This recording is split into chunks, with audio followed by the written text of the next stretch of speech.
Nandakishore sir గారు నాన్నగారు.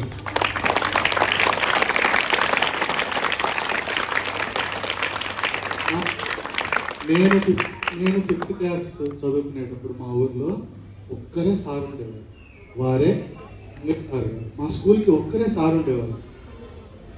ఆ ఒక్కసారి ఫస్ట్ పురాణాలు విన్నా, లేకపోతే తెలుగు గురించి తెలుసుకోవాలన్నా ఫస్ట్ అక్షరం దిద్దించిందే మాకు రోజు మంచి మాటలు వింటూ వింటూ వింటూ వింటూ వింటూ మాకు తెలియకుండానే మేము ఒక మంచి మార్గంలోకి వెళ్ళిపోయాం. మీరు వందే మాతరం అనే శ్లోకం చదువుతారా? మీరు ఎవరు రాశారు అది? భక్తిచంద్ర చటర్జీ కదా. సో అందులో శుభ్ర జ్యోత్స్న